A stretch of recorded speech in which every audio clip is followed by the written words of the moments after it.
Assalamualaikum warahmatullahi wabarakatuh. Halo semua, perkenalkan nama saya Maulidia Bila Nabila, Prodi D3 Keperawatan, Poltekkes Kemenkes Jambi, NIM PO 71200154, tingkat 1B. Di sini saya akan menjelaskan tentang sistem endokrin. Pengertian sistem endokrin. Sistem endokrin merupakan suatu sistem di mana hormon-hormon diproduksi dan diatur oleh organ dan kelenjar.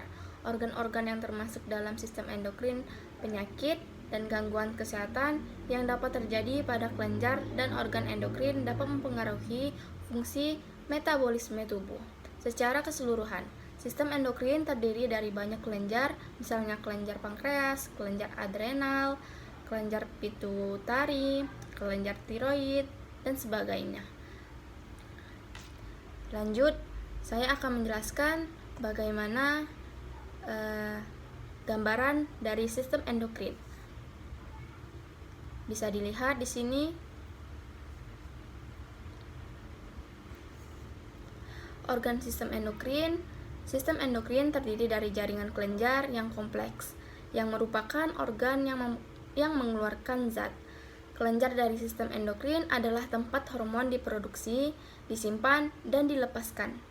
Setiap kelenjar menghasilkan suatu atau lebih hormon yang kemudian menargetkan organ dan jaringan tertentu dalam tubuh. Lanjut, di sini saya akan menjelaskan tentang kelenjar dari sistem endokrin. Yang pertama, hipotalamus.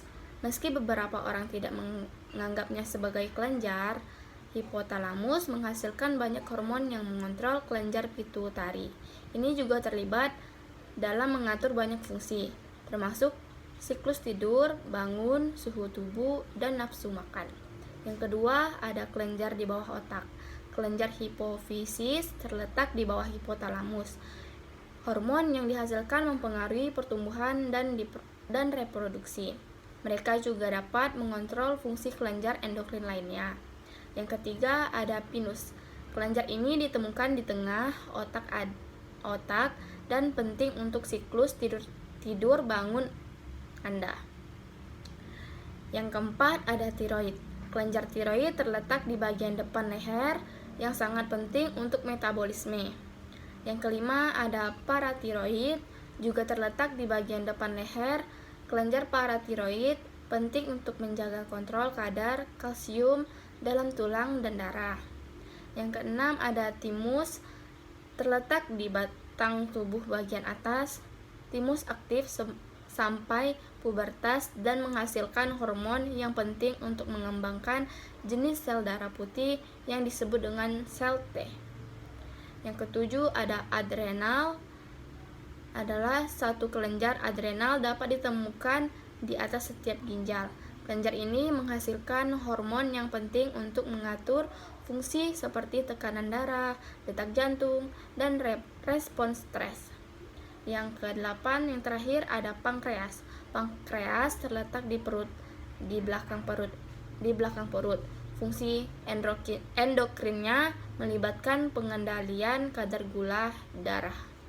Lanjut, kita masuk ke fungsi sistem endokrin. Sistem endokrin adalah sistem yang bertanggung jawab untuk mengatur sebagai fungsi tubuh melalui pelepasan hormon. Hormon disekresikan oleh kelenjar sistem endokrin, berjalan melalui aliran darah ke berbagai organ dan jaringan dalam tubuh. Hormon kemudian memberitahu organ dan jaringan ini apa yang harus dilakukan atau bagaimana berfungsinya. Beberapa contoh fungsi tubuh yang dikendalikan oleh sistem endokrin. Yang pertama, ada metabolisme. Yang kedua, tumbuh kembang. Yang ketiga, fungsi seksual dan reproduksi. Yang keempat, detak jantung. Yang kelima, tekanan darah. Yang keenam, nafsu makan. Yang ketujuh, siklus tidur dan bangun. Dan yang terakhir, suhu tubuh. Lanjut, beberapa gangguan yang dapat mempengaruhi sistem endokrin. Yang pertama, infisiasi adrenal.